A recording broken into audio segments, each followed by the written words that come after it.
On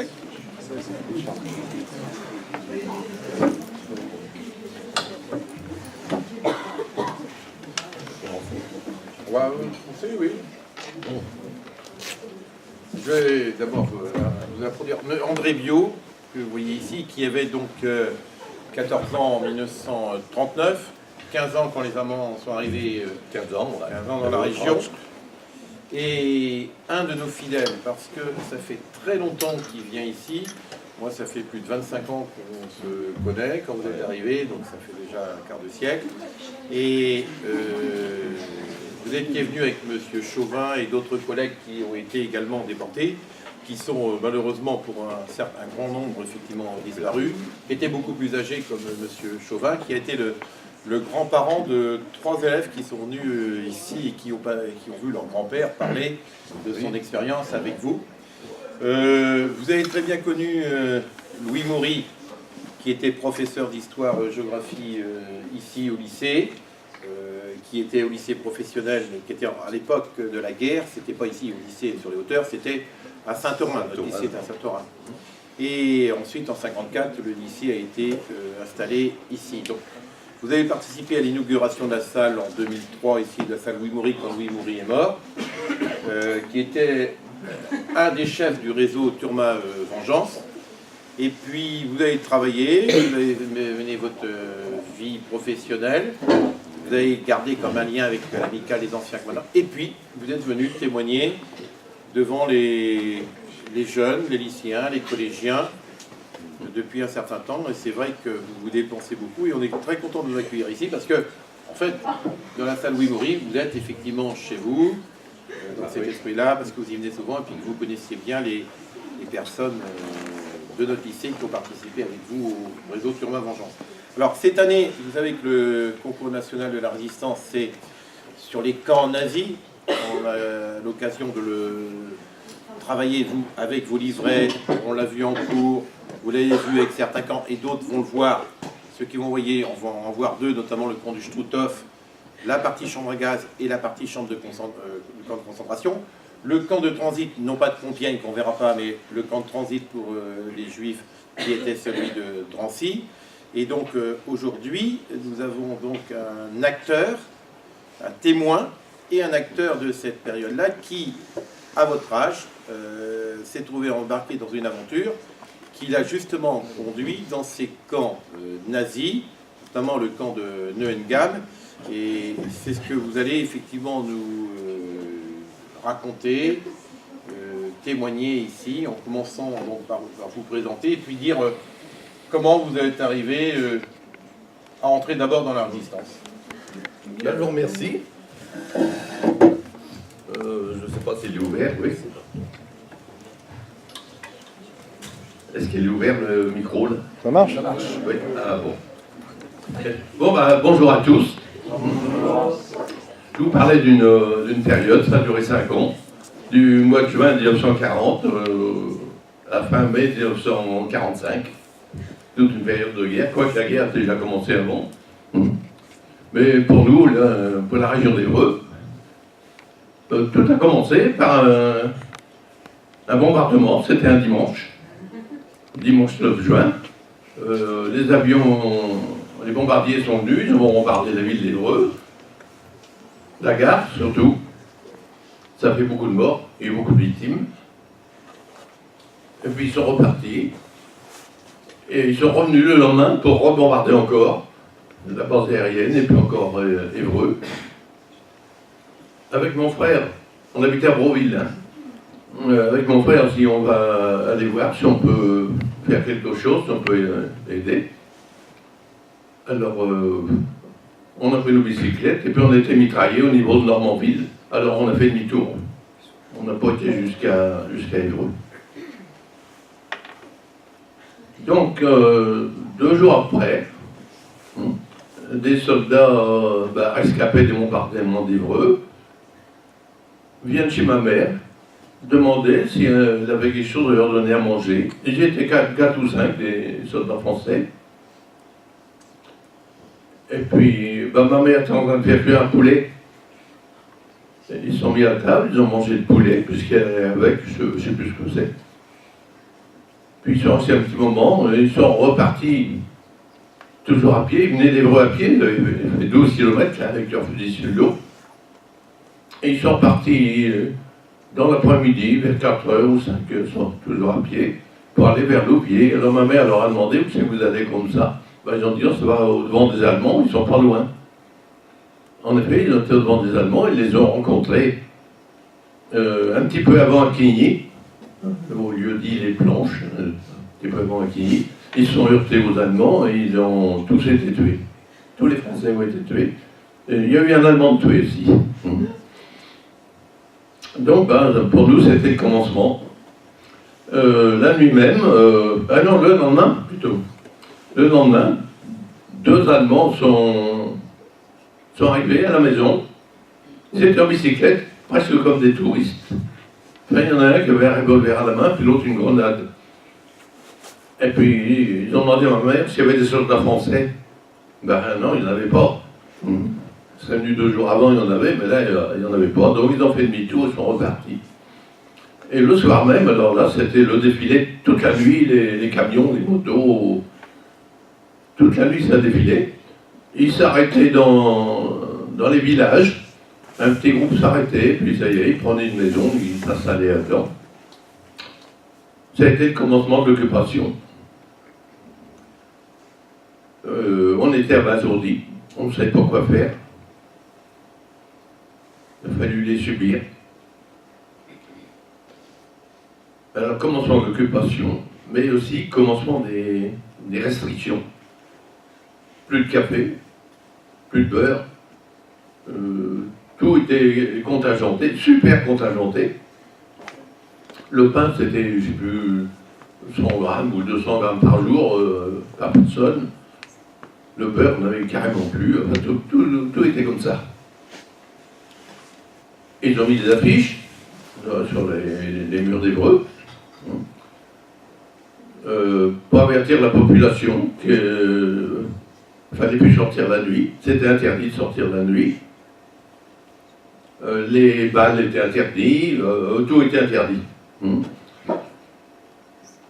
Donc, il fallait essayer de s'adapter. Alors, le principal souci, évidemment, pour la population, pour nous, c'était de manger, se débrouiller. Puis encore, nous, on était en campagne, ça allait à peu près, mais ceux qui étaient en ville, ils n'étaient pas beaucoup, il n'y avait pas grand-chose. Donc, c'était l'occupation. Les Allemands dans Évreux, ça défilait.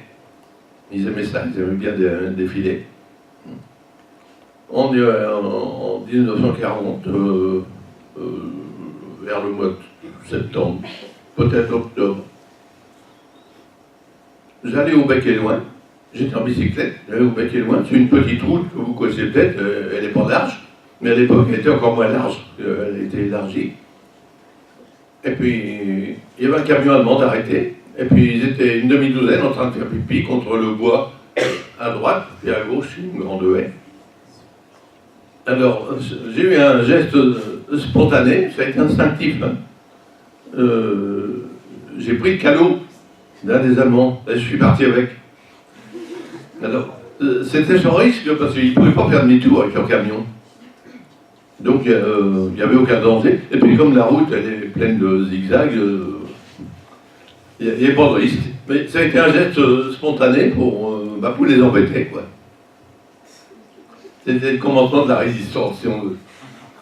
Donc, on arrive en l'hiver 1940, qui a été pénible pour tout le monde. Il a fait très froid, les rationnements. Et puis, on arrive en 1941. J'ai un camarade, c'est un grand mot, mais enfin, un gars que je connaissais assez bien, qui était au collège technique en comptabilité. Il vient me voir avec son étui de violon, parce qu'il faisait partie de la musique de la ville d'Évreux. Et puis il me dit, peux-tu cacher ça? J'ai un problème avec les Allemands. Donc, d'accord. Je vais cacher ça. En allant cacher, j'ai ouvert l'étui de violon, mais il n'y a pas de violon dedans. Il y avait des carnets, tous les mêmes. Il y avait plusieurs carnets. Et puis des cartes d'état-major. Il n'y en a pas beaucoup, il y en avait 2, 3. Et puis les carnets, j'ai feuilleté, hein. Ça représentait les insignes des régiments allemands.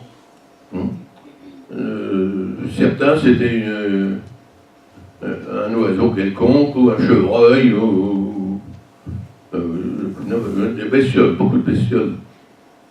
Et ça correspondait à tel ou tel régiment, cantonné à tel endroit en Allemagne, avec tout le descriptif.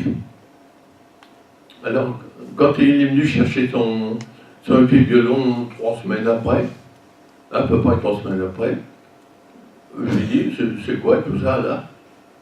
Bon, il me dit, oh, c'est rien. Bon, il n'a pas voulu me le dire. Mais il me dit quand même, quand tu vois des convois qui traversent Évreux, tu fais attention sur leur plaque, s'il y a un symbole comme ça, tu me le diras. C'est arrivé plusieurs fois. J'ai vu des convois avec une cigogne, ouais, sur leur plaque où il y avait leur numéro. C'est donc que la résistance commençait à se mettre en route tout doucement, mais j'en faisais pas partie, évidemment. Et puis, on arrive vraiment fin 1941. J'avais un camarade qui était séminariste au grand séminaire là, à Orgeville. Et puis comme ses parents habitent à 1,5 km de chez moi, on se voyait souvent, on parlait des Allemands, qu'est-ce qu'on pourrait faire. On n'avait aucune directive. Et puis un jour, il me dit, moi, j'ai trouvé quelque chose. On va aller le voir. Il s'agissait du professeur Maury, Louis Maury. Il habitait rue de la Rochette, au numéro 7 rue de la Rochette. On a donc été le voir. Alors il nous a dit, vous voulez faire de la résistance, c'est bien gentil, mais on n'a rien. On n'a pas de directive, il n'y a toujours rien. Mais enfin, l'un ou l'autre, vous venez voir de temps en temps. Après ces cours, moi j'y allais le soir à 6h, dire un petit bonjour, puis voir s'il y avait du nouveau. Et puis là, on arrive en début de 1942. Alors là, il me dit, tiens, tu vas pouvoir distribuer ça. Ça, c'était le premier tract que j'ai eu en main. Il est là, c'est... Pour trouver c'est qu'il est, le vert. C'est ce tract-là. Il n'y avait pas de moyen, alors il avait été écrit à la main. Je crois que c'est une institutrice, mais je ne suis pas sûr. Hein. Il avait été écrit à la main et puis polycopié. Donc, d'ailleurs, il n'y en avait pas beaucoup. Quelques temps après, il me dit, tu vas distribuer ça. Bon, c'en était un autre. Un autre que j'aimais bien, c'était celui-là. Le témoignage chrétien, qui lui était imprimé à Paris. Il était amené à Évreux par un pharmacien d'Évreux, qui lui-même était en contact avec un médecin de Paris, le docteur Vic Dupont. C'était un médecin spécialiste des poumons. Donc c'est lui qui chargeait l'édition de ça. Donc il s'est fait ce tract-là. Ensuite, il y en a eu d'autres, il y en a eu quelques autres. On en a eu quelques-uns, il y a celui-là. Mais celui-là, on n'a pas de mérite. Le courrier de l'air. Le courrier de l'air, c'était imprimé en Angleterre. Et c'est un avion qui venait jeter ça au-dessus des campagnes. Alors ça arrivait par caisse, des caisses de, je sais pas, c'était lourd, au moins 30 kilos, peut-être 40 kilos, dans lequel il y avait une grenade. Alors ils lançaient ça de très haut, et ils actionnaient la grenade, ça explosait, et ça envoyait les tracts sur des kilomètres carrés. Je sais comment que ça fonctionne, parce qu'une nuit, on habite en pleine campagne, hein. Une nuit, j'ai entendu un gros boom, puis le bruit d'un avion. Je me suis dit, tiens, il y a quelque chose qui est tombé de l'avion. Mais comme il faisait noir, j'ai rien pu voir. Mais le matin, aussitôt levé, j'ai été voir, et à 30 mètres de la maison, il y avait une caisse pleine de tracts comme ça. Il y en avait des milliers et des milliers. Donc j'ai pris cette caisse, et puis chaque fois que je venais à Évreux, je venais tous les jours à Évreux. J'en amenais une poignée, je me mettais dans les rues, comme ça, sur Évreux. Bon, c'était la résistance. On arrive en en février 1941. Je vais chez M. Maury. Il était à peine entré, qui me dit « Vite, il faut que tu trouves un nom, tout de suite, t'as 10 secondes. » Trouver un nom, je ne sais pas, n'importe quoi. Alors, bah, je lui dis « Tom, tu mets Tom. » Et il a été dans la salle qui était à côté, il est revenu 2 minutes après, il me dit « Ça y est, tu es enregistré sous le nom de Tom. » Je pense qu'il y avait une communication radio avec Londres. Donc ça se passait chez lui, chez Maury. Donc là je suis entré officiellement dans la résistance. Bon, alors la résistance, c'est de petits actes. Tiens, je vous cite un acte, ça me revient. Une résistance non violente. Hein. Je faisais la liaison entre la gendarmerie de Brionne et puis Évreux. Et le gendarme de Brionne, enfin, le chef de brigade de Brionne, il me raconte son histoire, ils reçoivent à la brigade une lettre des autorités allemandes de procéder à l'arrestation d'un quincaillier, M. Ardouin, je crois qu'il s'appelait, un quincaillier à Brionne, procéder à l'arrestation et de le maintenir à disposition des autorités. Le gendarme, il a pris son vélo, il a été voir le quincaillier pour lui dire « Attention, vous êtes recherché par les Allemands, je suis chargé de venir vous arrêter. Alors, vous savez où aller ?» Bon, le gendarme est reparti, et puis il est revenu peut-être 1 heure ou 2 après, avec d'autres, procéder à l'arrestation, mais l'individu n'était plus là, était disparu. Donc il a fait un rapport aux Allemands en disant, voilà, l'individu n'était plus chez lui. Alors, l'individu en question, il était parti dans un petit bâtiment, un vieux bâtiment, au milieu d'un pré. C'est sur Brionne, il n'était pas parti loin. Qui c'est qui allait lui porter à manger le soir? Eh bien, c'est le gendarme. C'est la femme du gendarme qui faisait la cuisine et qui allait lui porter à manger tous les jours. Vous voyez la complicité là, entre la gendarmerie et puis un civil. Il y a eu encore un autre cas comme ça. Toujours le même gendarme. Le mari d'une institutrice reçoit une convocation pour aller travailler au mur de l'Atlantique. Ça, c'était en 1941. Faire de la maçonnerie pour les Allemands. Ce monsieur-là, il avait eu la convocation en l'air, je ne savais pas. Hein. Et puis, quelques temps après, le même gendarme vient le voir en disant « Je viens vous arrêter demain. Tâchez qu'il y ait des témoins, qu'il y ait 2-3 témoins. Hein. Parce que je vous arrête et je vous conduis au train, je dois vous mettre dans le train pour Honfleur. » Et le lendemain, il revient avec un autre gendarme, procède à l'arrestation. Il y avait des voisins qui étaient là, qui ont regardé. C'était une précaution pour lui, pour le gendarme. Donc il arrête le gendarme, les voilà partir à pied, comment ça s'appelle, au Bec-et-Loing, à la gare du Bec-et-Loing. Arrivé à la gare de Pont-Autou, il y a 2 km maximum. Le monsieur en question est descendu du train, puis il est revenu à pied tranquillement à l'école de Malville, et ils ont bu le café ensemble avec les gendarmes. Ensuite, il n'y a pas eu de problème, le gendarme il avait fait son travail. Ben, c'était le commencement d'une résistance. Bon, pour nous, il y a eu des petits actes comme ça, quelqu'un à Évreux, faisait des fausses cartes d'identité pour les réfractaires. Ceux qui avaient été convoqués pour travailler en Allemagne, puis qui ne voulaient pas y aller, faisaient des fausses cartes d'identité. Je crois qu'elles étaient faites à la préfecture, mais je ne sais pas par qui, j'en sais rien, parce qu'il y avait un certain cloisonnement. Alors, je passais chez M. Maury, ils m'ont donné un paquet comme ça, pour emmener à Broville. Les donner à la ferme de Penette, là-haut. Donc, c'était, disons, des transports comme ça.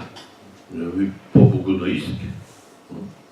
Et puis ensuite, toute l'année 42 a passé comme ça, des petits actes. Par exemple, on a volé des cartes d'alimentation à l'école de Malville. C'est elle, l'institutrice, qui a dit « il faut venir me apporter mes cartes hein. ». Alors on a été à plusieurs.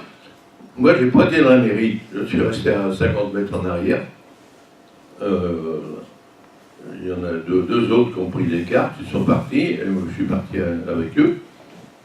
Et puis, les gendarmes sont venus. Quoique j'avais coupé les fils moi, de téléphone, le gendarme m'a dit où c'est qu'ils étaient, j'avais donc coupé les fils. Mais le soir même, le gendarme en question me téléphone en me disant faites attention parce qu'il y a un gosse, il dit qu'il vous a vu. Un gosse de l'école. Il m'a dit je vais ranger ça. Mais il a dû lui secouer les puces, je ne sais pas ce qu'il a fait. Toujours de la part d'un gendarme. On a fait la même chose aux Chênes, auprès de Breteuil. On a pris les cartes d'alimentation. C'est les deux seuls où j'ai été, toujours avec l'instituteur. Alors j'avais demandé à M. Maury, mais ça va où ces cartes-là? C'était envoyé, je crois que c'est dans la Creuse, pour un maquis. C'était envoyé par la poste, tout simplement. Donc ça faisait partie de la résistance. Ensuite, c'est devenu plus sérieux parce que, on est fin 42, début 43, des avions américains ou anglais venaient passer par-dessus chez nous, et puis ils étaient abattus par les Allemands, par la DCA ou la chasse. Alors, on avait reçu la consigne, comme ça coûte cher, ça coûte très cher, et puis c'est long de former un pilote d'avion, de gros bombardier ou de chasseur.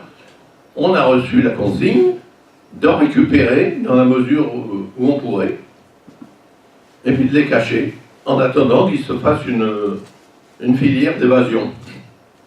Parce que pour l'instant, il n'y en avait pas. Hein.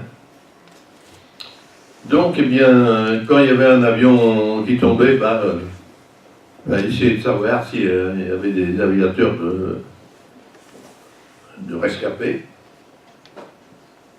Et il y en a eu pas mal quand même, ça, qui ont été pris par des gens, par la population, par des civils, qui les cachaient chez eux. Et avec le séminariste, on allait chercher. On revenait en bicyclette. On roulait la nuit, c'était interdit, mais on roulait la nuit quand même. Et d'ailleurs, une anecdote. Il y a au moins 2-3 mois que ça me chiffonne. J'ai été en chercher deux avec mon camarade.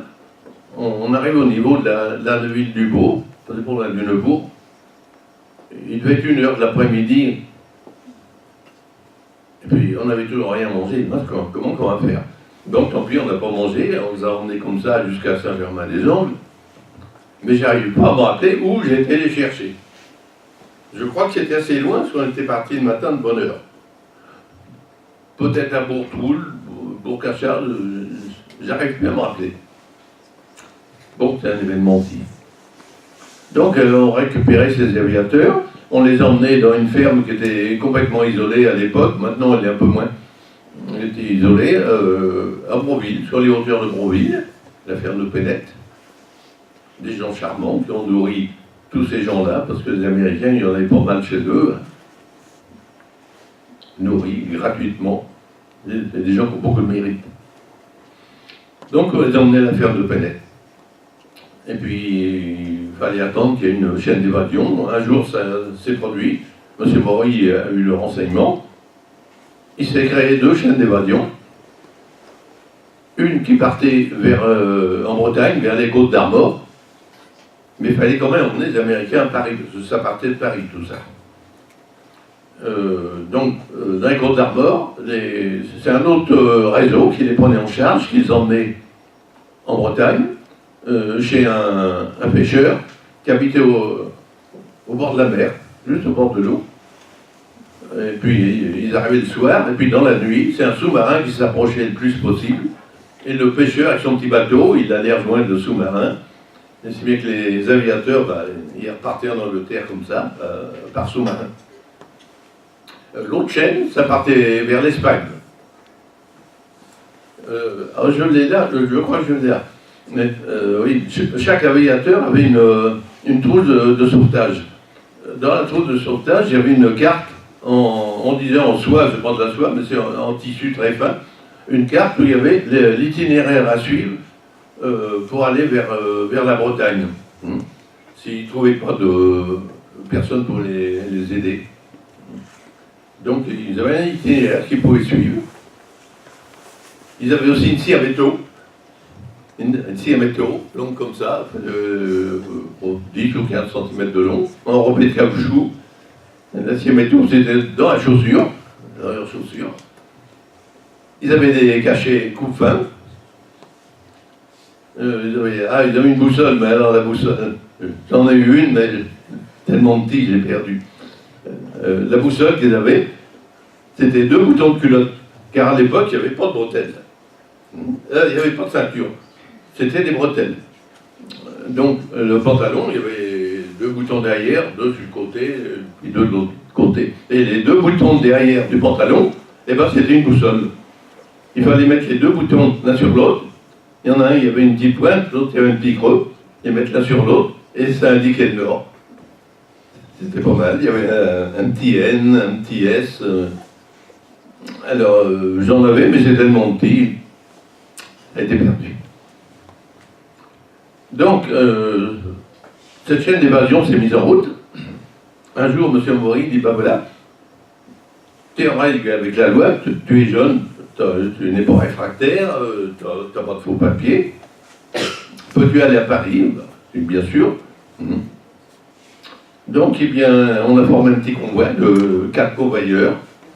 Il y avait Mme Maury, M. Pasco, et puis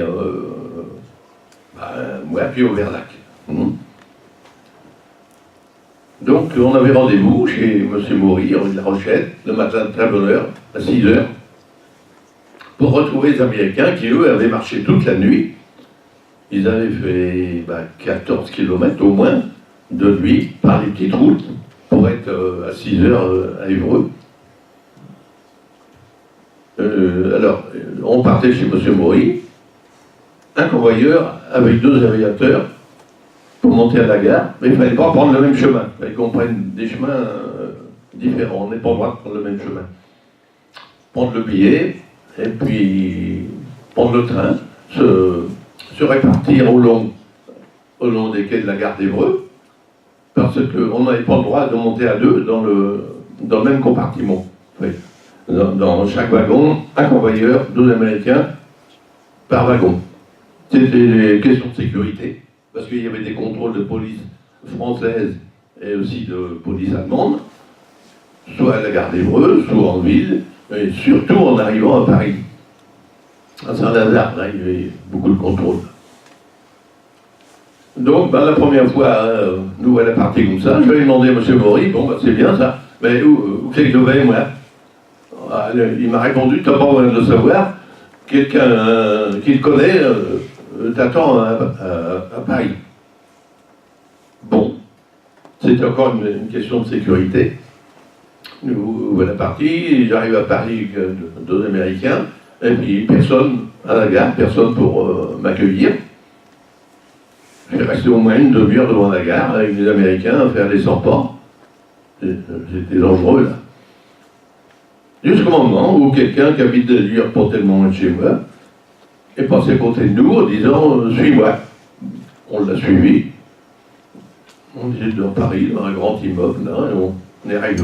Je crois qu'au premier étage, et il y avait déjà pas mal d'Américains d'arriver là-dedans.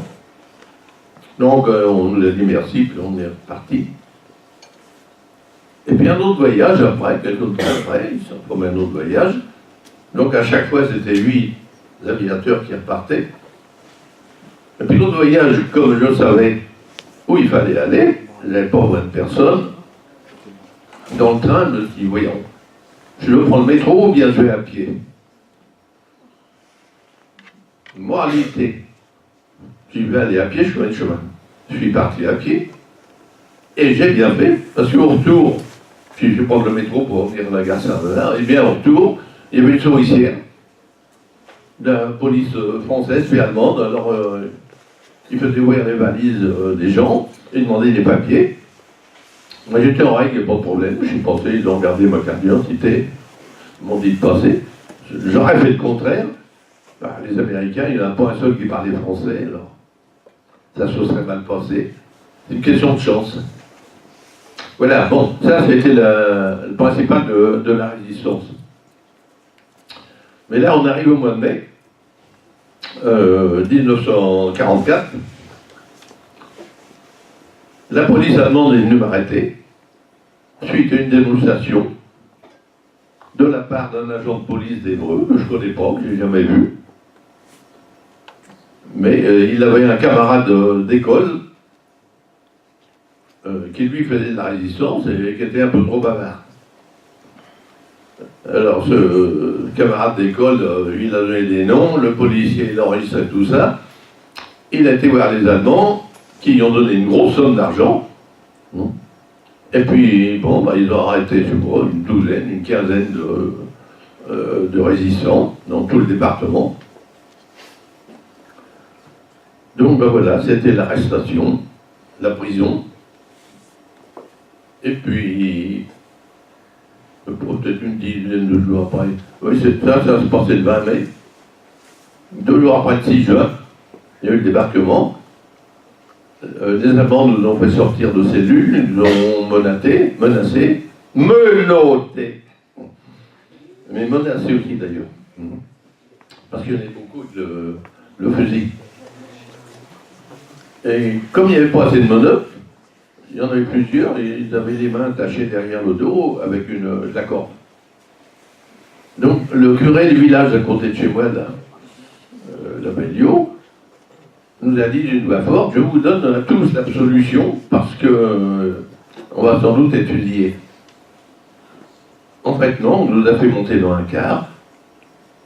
Ce car nous a emmenés Paris, puis Compiègne.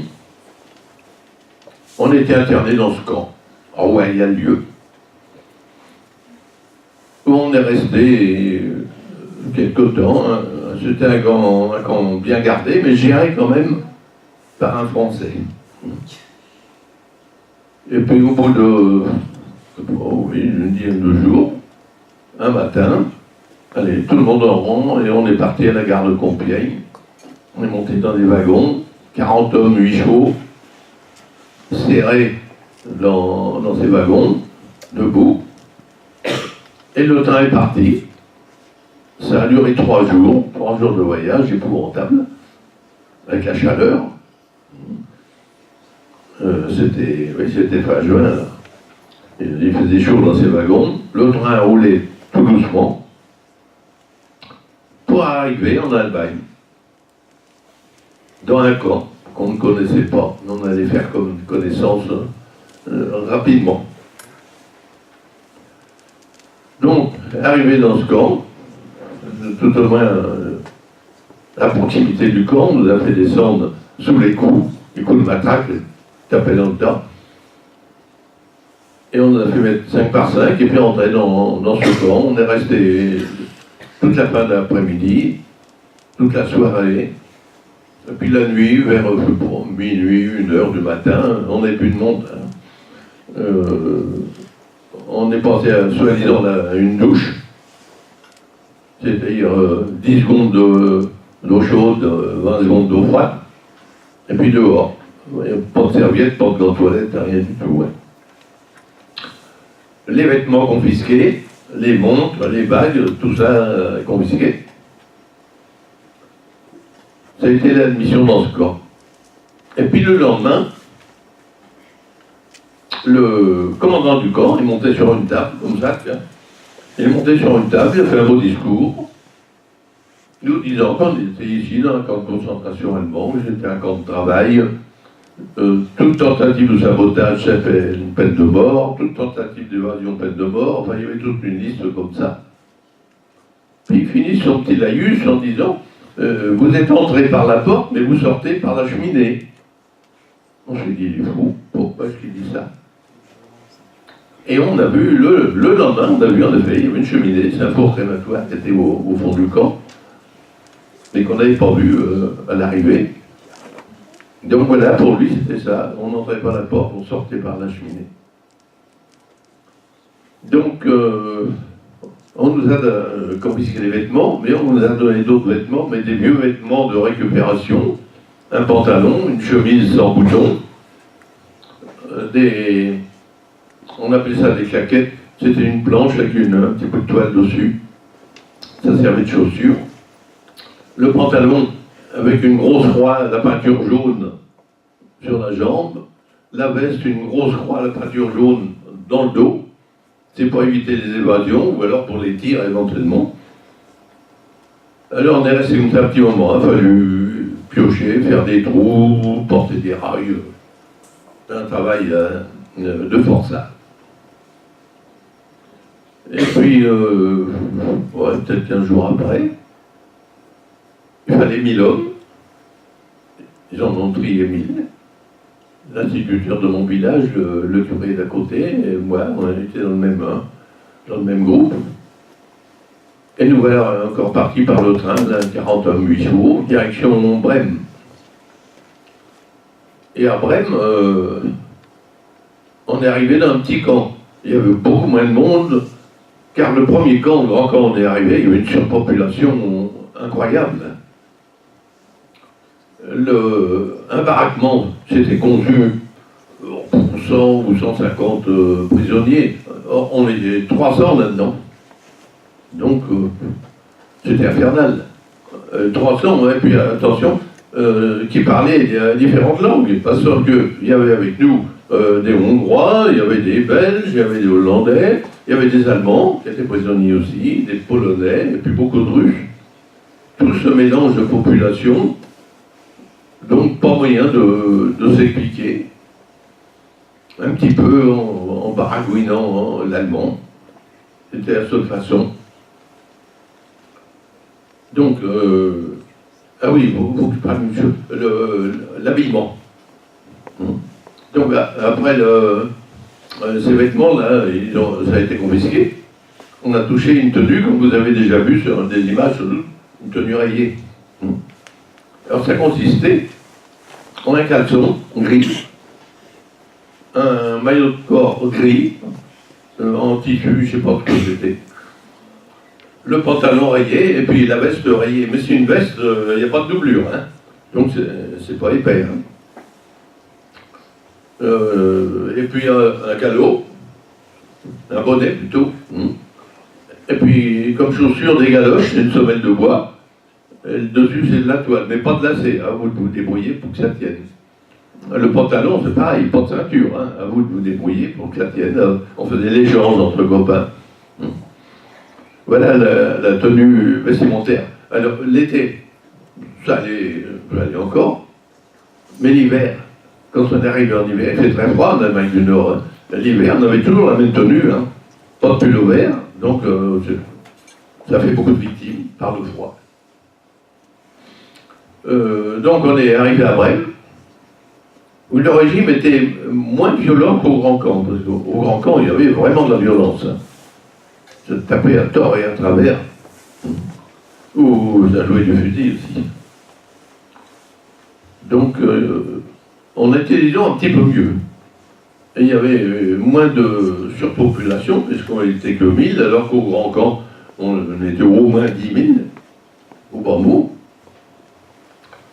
Donc on était mieux. Alors le travail, il s'agissait de construire une base pour les sous-marins. Alors il a fallu piocher, faire des trous, porter des rails, puis installer une ligne de chemin de fer. Et puis bon, on travaillait toujours c'était pas les 35 heures d'ailleurs. Hein. Le matin on se levait de très bonne heure, on se levait dans les 4 heures, quelque chose comme ça. Ensuite, il y avait l'appel, il y avait le petit déjeuner. Ah oui, je vous en parle, petit déjeuner. Et puis on partait au travail. Il fallait qu'à 7 heures, on soit en train de piocher.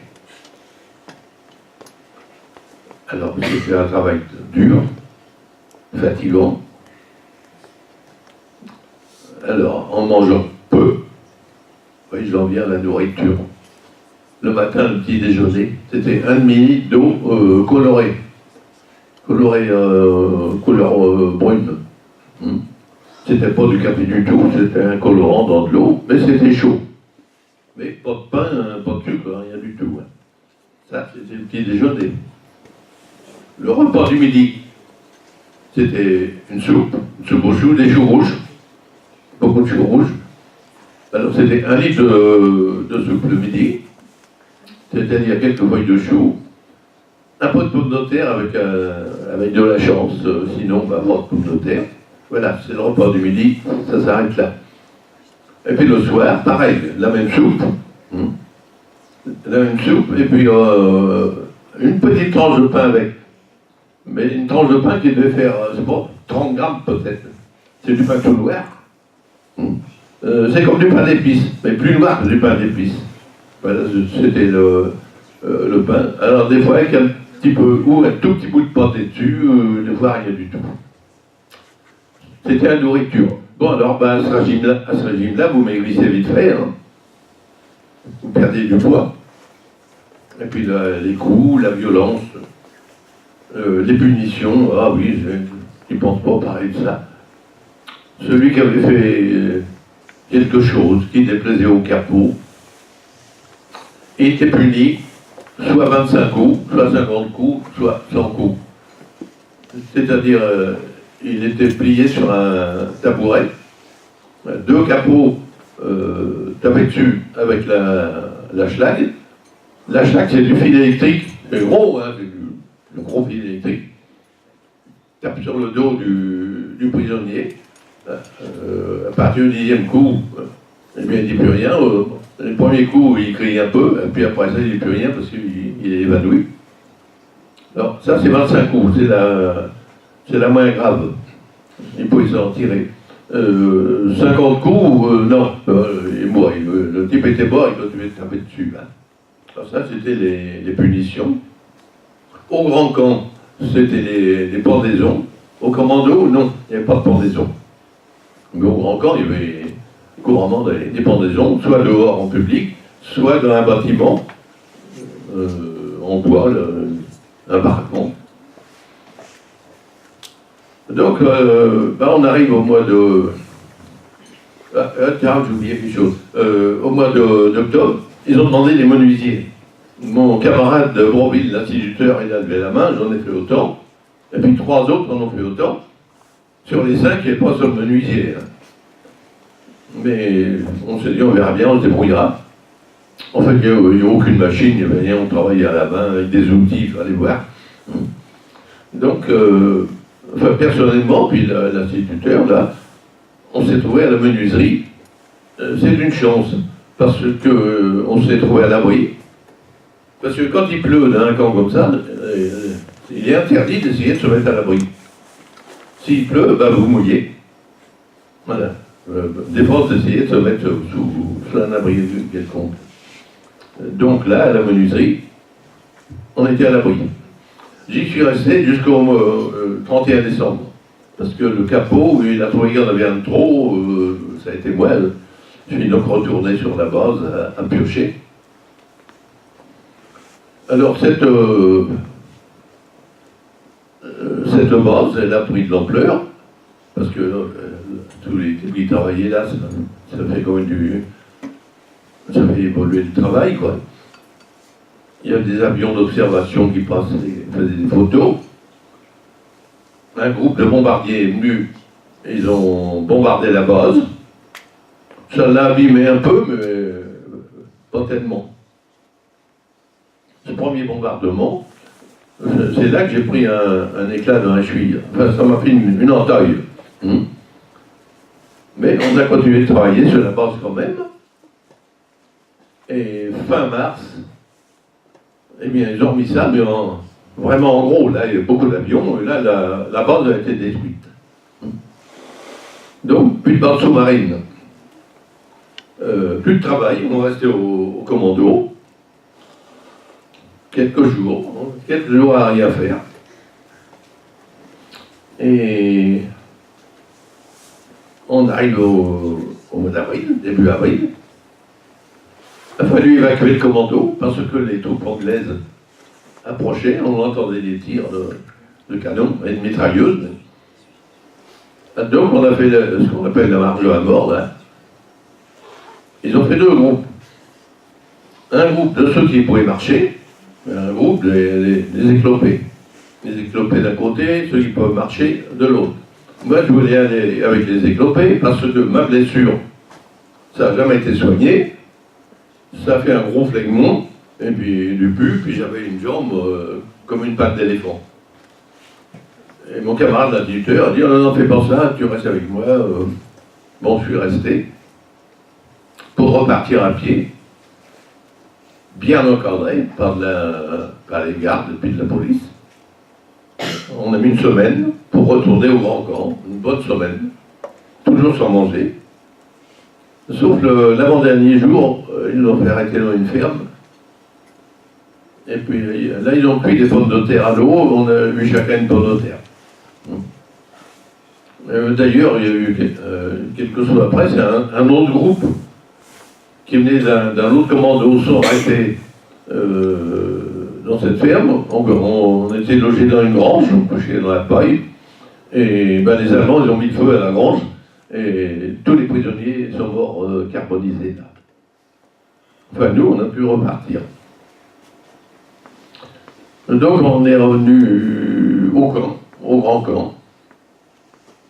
Toujours à travailler, mais il y avait moins de violence. Ça allait un petit peu mieux. La nourriture, la soupe était un peu meilleure. Bon, mais seulement ça n'a pas duré longtemps. Moi, j'ai été affecté à la démolition du four crématoire, avec une masse, vous savez quand c'est ça. Et puis, quelques jours après, on a été évacué. Toujours en wagon, 48 chevaux sur Lübeck. À ce moment-là, il s'est passé quelque chose. Nous, on a été évacués par le train, et il y avait un commando dans le camp, où un soi-disant médecin faisait des recherches sur la tuberculose. Ils injectaient à des enfants, entre 5 et 11 ans à peu près, ils injectaient le bacille de Koch, pour la tuberculose. Ils en soignaient la moitié, l'autre moitié n'était pas soignée, pour voir combien les autres allaient guérir s'ils guérissaient, et puis les autres, combien de temps ils allaient mettre pour mourir. Il y avait ce commando-là, ce qu'on appelle le commando des lapins. Donc nous, on a été évacués par le train, eux, ils ont été évacués en camion. Ils sont montés dans un camion, avec les 2 médecins français qui les accompagnaient, 5 prisonniers de guerre russes, et puis un infirmier hollandais. Et ils n'ont pas été loin, ils sont partis à Hambourg. Et puis à peine arrivés à Hambourg, dans une école, l'école de Bullenhaus-Erdam. Arrivés dans cette école, ils ont fait descendre dans les caves, et là, les 2 médecins français ont été pendus, les Russes ont été pendus, l'infirmier hollandais était pendu, et les enfants ont tous été pendus un par un. Ça a été le drame de l'évacuation. D'ailleurs, un ou une professeure a été voir, m'a dit, devant l'école, ils ont fait un grand parterre de fleurs, et il y a un rosier par enfant. Donc voilà, bon, c'était l'évacuation. Nous voilà partis à Lübeck. On nous a fait monter sur un bateau qui s'appelle l'Athènes. C'est un cargo, c'est un bateau qui sert au transport de marchandises. On nous a fait descendre tout à fait à fond de cale pour nous conduire en mer, assez loin en mer, sur un gros bateau qui s'appelait le Cap Arcona. On nous a fait descendre à fond de cale, toujours sans danger. Au bout de 2 jours, ils ont fait remonter les Français. Les Russes sont restés, mais les Français ont été rappelés. On est remonté sur le pont de ce bateau. On est parti sur le bateau qui nous avait amenés, sur l'Athènes. Alors là, on est redescendu à fond de cale. Et on est resté comme ça, sans manger, sans boire. Alors c'était infernal, évidemment. Serré comme des rangs, pas moyen de s'asseoir, pas moyen de bouger. Beaucoup mouraient. Alors ceux qui mouraient, on en faisait un tas dans un coin de la cale. Tous les jours, le tas il montait. Hein. Quand il y a eu beaucoup de morts, on a quand même pu s'asseoir. Mais concernant les morts, on pouvait s'asseoir. Donc ça a duré comme ça jusqu'au 3 mai.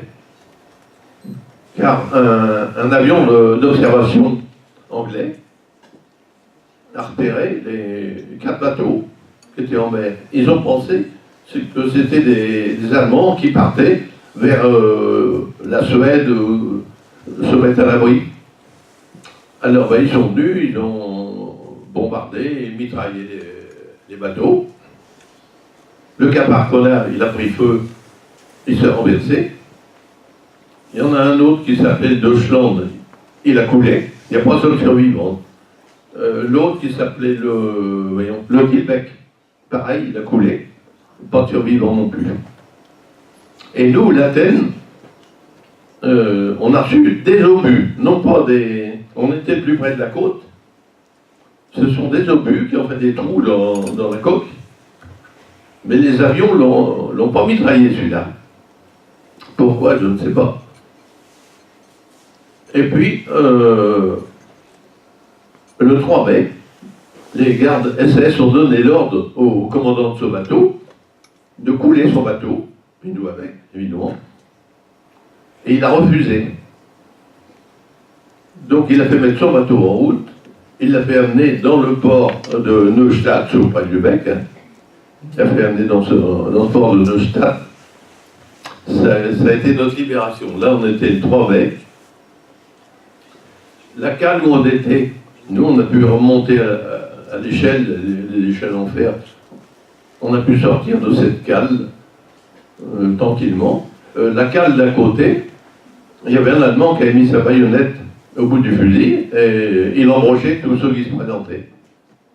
Il est tué, il est tombé dans la cale. Donc c'était une libération. Un soldat anglais est arrivé en courant pour se mettre sur le quai. Et puis il y avait un char anglais qui était là.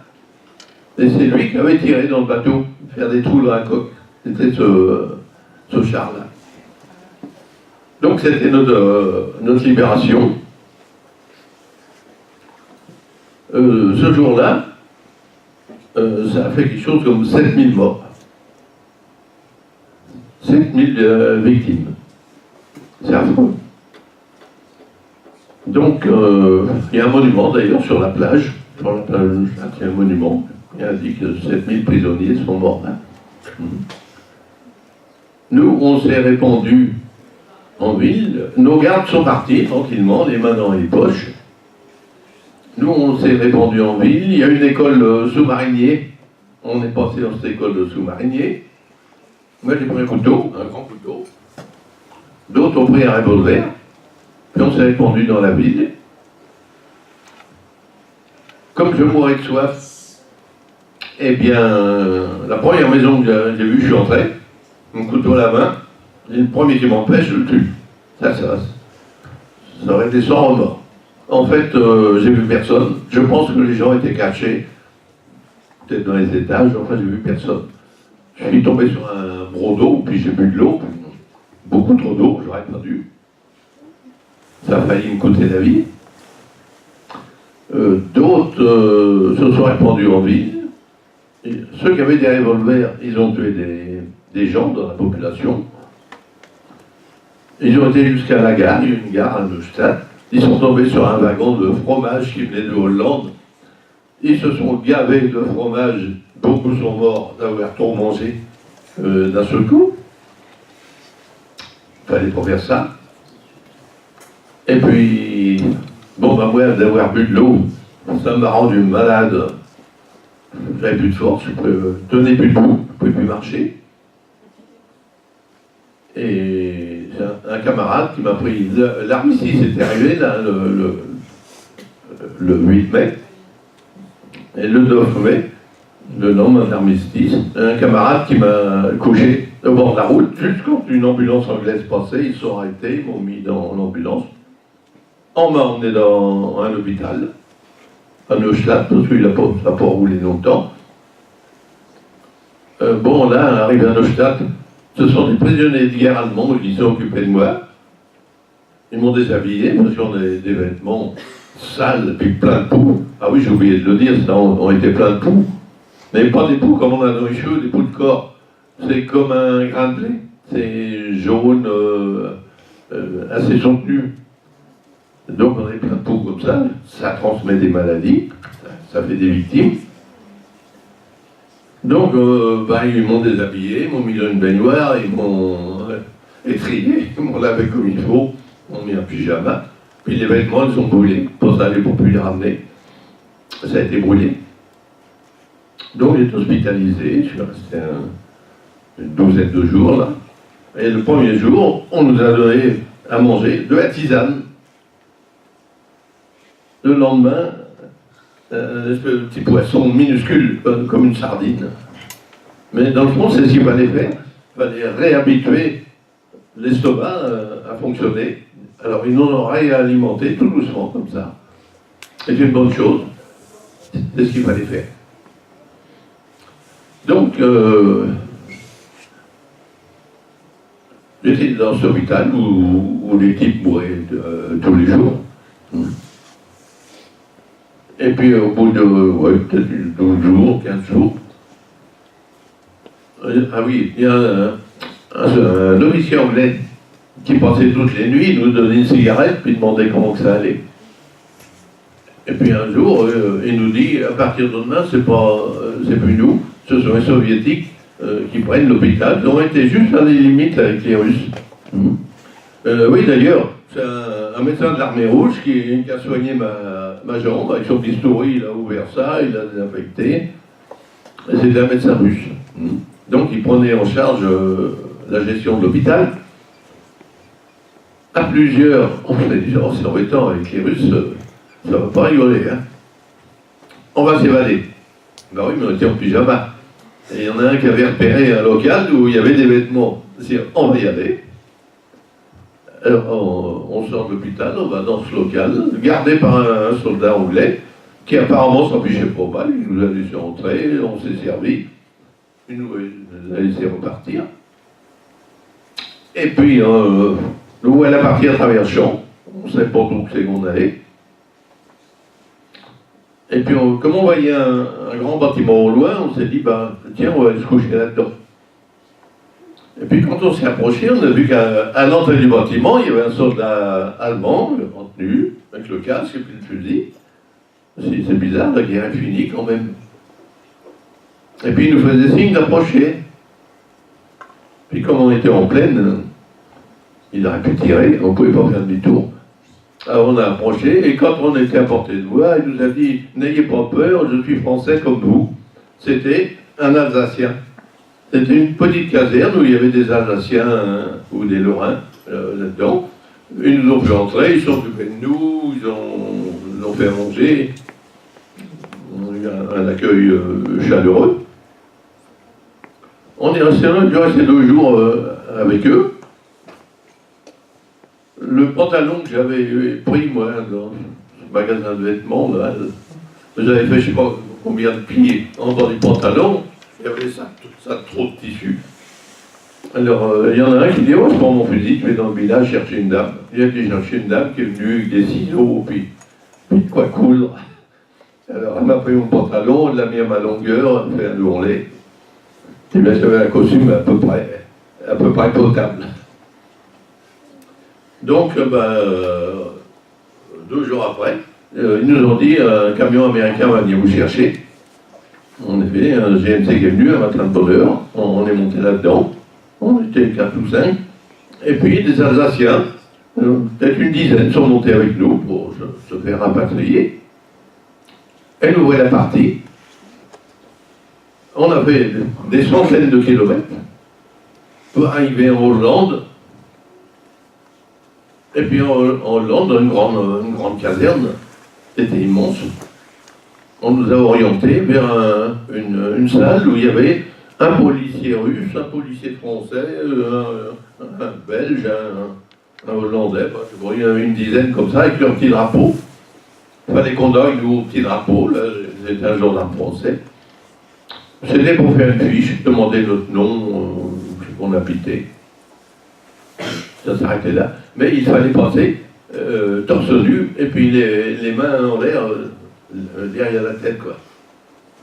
C'était pour repérer des SS, français, belges, hollandais, qui se mêlaient à nous, mais qui étaient quand même reconnaissables, parce que nous, on était tous mecs comme des clous, puis eux, je sais pas, ils étaient pas mal, hein. Mais seulement, c'est bien, les SS, ils avaient un tatouage sur le bras gauche. Ils avaient un petit cercle avec leur groupe sanguin. Donc, ils se faisaient prendre. Ils levaient les bras, ça y est, ils étaient arrêtés. Et dans la cour de cette caserne, là, il y avait un enclos